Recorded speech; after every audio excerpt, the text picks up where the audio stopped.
Hi girls and boys, I'm back with Lulu and the Brontosaurus. Now, do you remember what happened? What did Lulu want for her birthday? A Brontosaurus, you're right.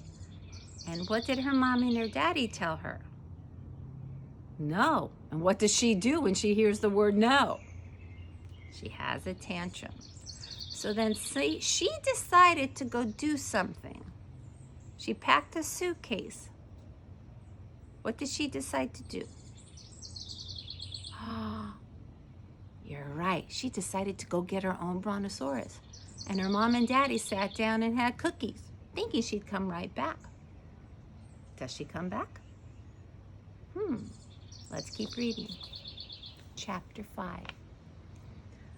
But Lulu hadn't forgotten that she was going to get herself a Brontosaurus.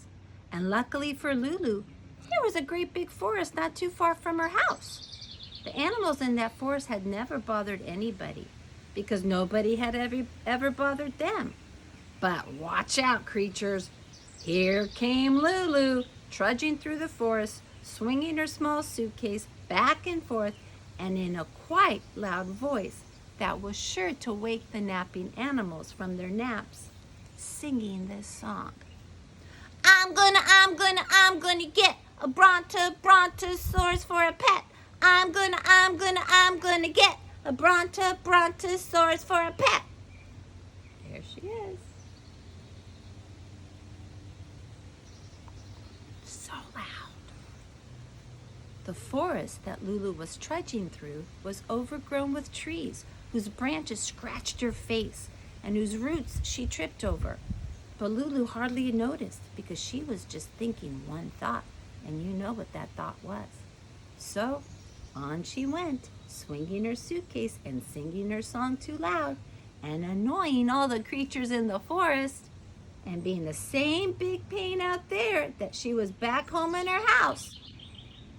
Until... Do you want me to keep going? Are you sure you want me to keep going? Ooh, here's the forest.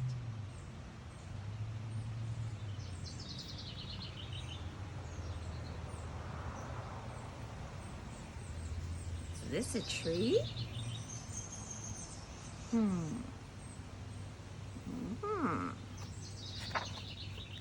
Slithering down from the branch of a tree came a long, fat, brown-black snake who had been peacefully snoozing till Lulu woke him up.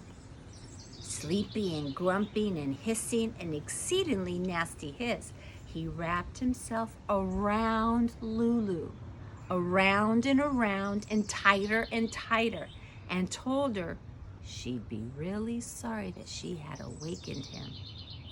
I'm going to squeeze you dead, he said.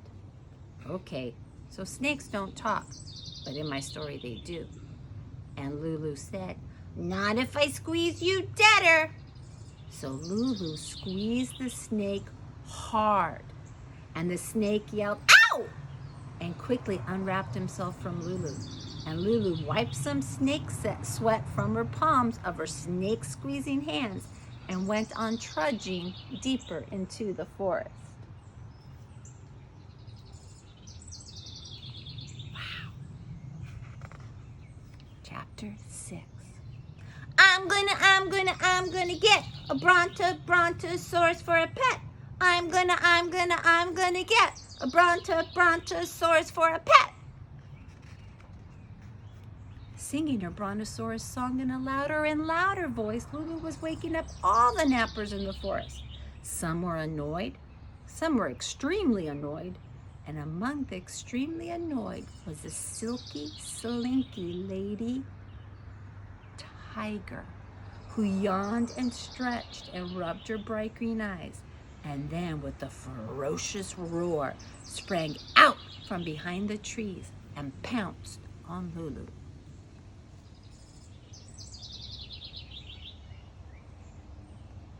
That would scare me. You're a big pain, said the tiger, so I'm going to eat you for my afternoon snack. Said Lulu. I'm bonking you on the head. And swinging with all of her might, Lulu bonked the tiger with her suitcase. The tiger yelled, "Ow!" and fell down in a pitiful black and orange striped heap on the forest floor. Lulu brushed off a few tiger hairs that were stuck to the side of her tiger bonking suitcase and went on trudging deeper into the forest. Wow, so she beat a snake and now beat a tiger? Chapter 7. Do you think there's going to be any more animals? As the afternoon turned into late afternoon and then early evening, Lulu trudged even deeper into the forest. When she felt hungry, she opened her suitcase and took out a pickle sandwich. When she felt cold, she took out a sweater and socks. And when it got buggy, she opened her suitcase and took out some bug spray and sprayed it. She was feeling a little tired, but she kept on trudging and swinging her suitcase and singing her song. Do you think you can sing it with me yet? Here we go. I'm gonna get a brontosaurus for a pet. I'm gonna get a brontosaurus for a pet. Good job. Now, another animal's coming. What do you think it might be? Let me see if I think you can handle it. I'll take a peek. I'm not sure. I think you can. Now, a big black bear who liked to listen to the music that insects make in the early evening couldn't hear their song because Lulu's song was louder. Plus, a lot of insects were deader because Lulu kept on spraying them with the bug spray. This made him mad. Then madder, than that. He growled a thunderous growl, and then he lumbered heavily down the forest path and stood on his two hind legs in front of Lulu. Waving a big clawy paw in front of her face, he said, "You're interrupting my favorite program." Please don't give me an argument. In my stories, bears are allowed to have a favorite program. So I'm going to scratch you to pieces with my claws. You ready?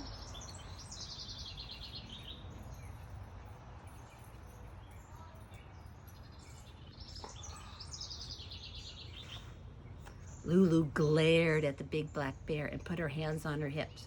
"Nobody's scratching me," she told the bear.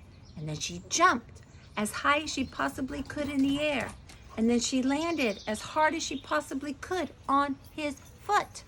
The bear yelled, "Ow!" and went limping away as fast as a bear could limp with one stomped foot. And after shaking some broken bear toenails off the bottoms of her bear stomping shoes, Lulu went trudging deeper into the forest. Okay, she found a brontosaurus yet? What was the first animal she found? It goes like this. Sss, a snake. Then she found something else. A tiger. And what was the last one that was going to claw her? The bear. She hasn't found the brontosaurus yet, but she's still going deeper into that forest. But you're going to have to come back next time and see, does she find her brontosaurus?